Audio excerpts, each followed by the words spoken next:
na chairperson. Let's go, Mario! Sa interes ng nakararami. Palaban sa lahat ng hamon ng panahon. True. Bayan ang naglalapit ng mga isyong panlipunan. True. May prinsipyo, may paninindigan. Tunay palaban, mga bayan. True. Muli kami po ang Student Alliance for the Advancement of Democratic Rights True. in UP College of Mass Communication. Stand up, CFC!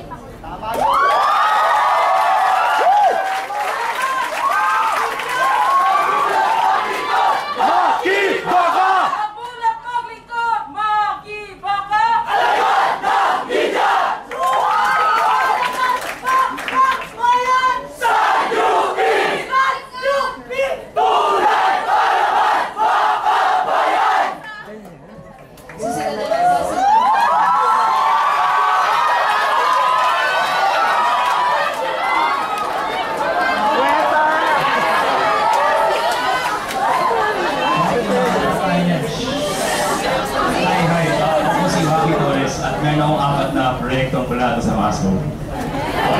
So, unang test of teachers' evaluation by students.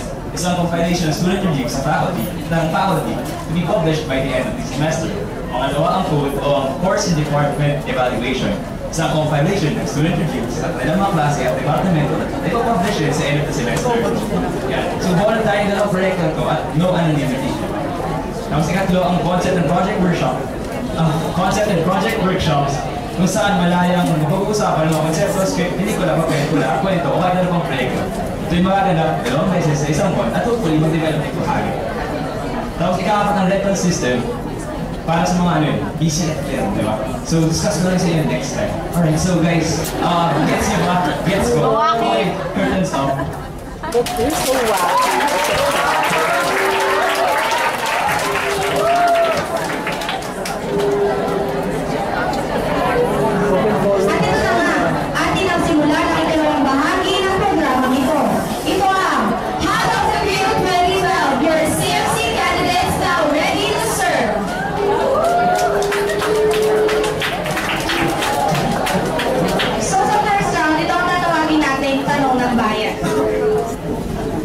Paalala lang po, wala pong rebuttal sa round na ito. Para po sa Congress Rep, what program or programs of the opposing candidates would you want to implement and why? Assuming they have knowledge. Papaunahan po tayo mag-raise ng flag.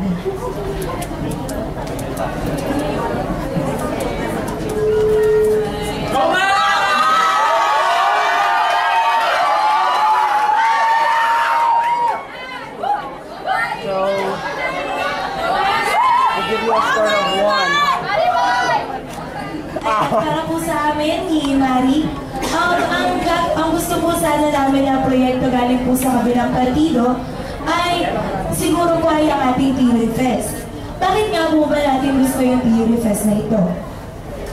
Magandang konsepto behind the Theory Fest na actually drew up line of theories that we're studying. Pero kailangan nating tandaan na kinakailangan itong Theory Fest natin ito ay maaaring supplement mo nito, pero dapat kakaibang approach ang gawin natin dito. In a way na hindi ito magiging redundant sa ating other co-theory classes na ng COPA 30 at iba pa. So, ayun po ang ating kasama.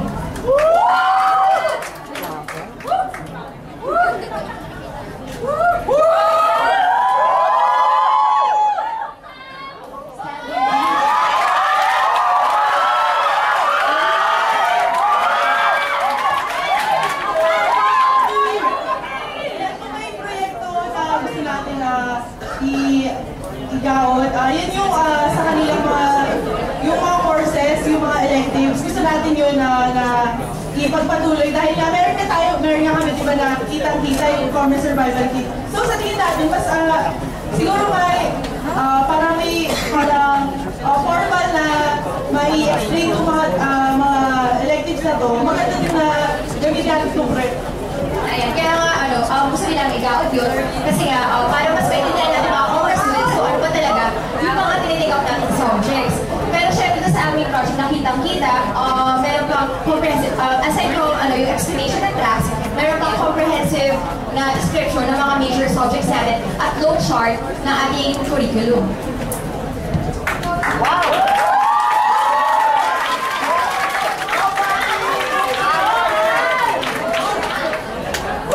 Magandang hapon po sa ating lahat. So una po, yung gusto kong proyekto sa isa is yung proyekto po nila sa campaign tungo sa intellectual property kasi yun po, pinapahalaga ng bawat isang commerce student ang intellectual property ng academic integrity. So sa UP naman po, gusto ko naman po matupad na proyekto ay yung kanilang linggo na magkakaroon po ng database yung mga communication research students at makikita nila yung mga informasyon na nakalaan doon para ma-integrate po yung buong communication research department hindi lamang po sa bawat sulok ng classroom kundi po pati na rin po sa labas at sa internet. Yun lang po. Maraming salamat. Okay, yung next question addressed siya sa field representative. Ano ang plano mo para sa UPFI upang mas mapaigting pa ang pagiging sentro nito ng sining at kultura? Ulitin ko, ano ang plano mo para sa UPFI upang mas mapaigting pa ang pagiging sentro nito ng sining at kultura?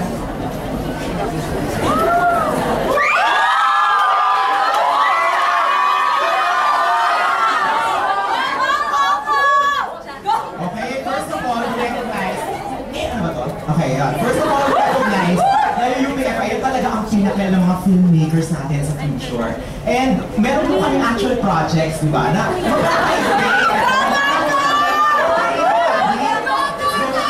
pelikula, it's going to be parang we us, fora, di ba? Nag-redefine yung Philippines.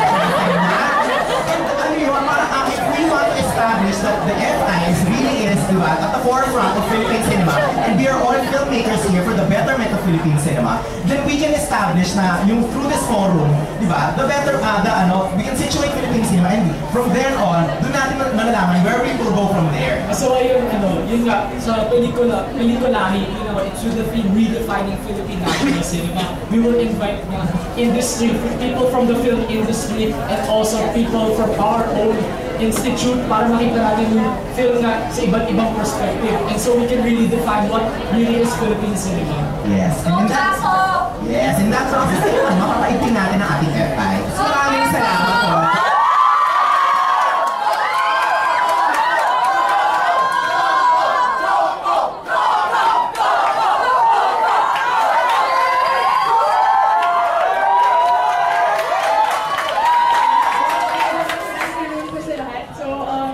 Yung project na gusto namin i-lunsad para mas makilala ang UPFI, diba?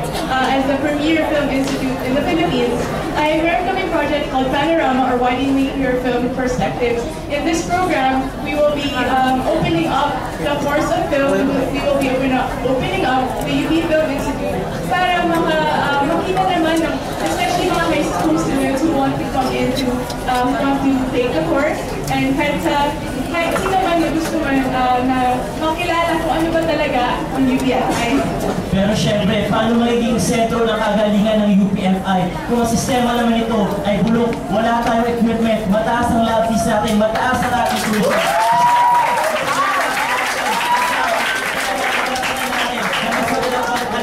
Edukasyon. Yun lang po, maraming salamat.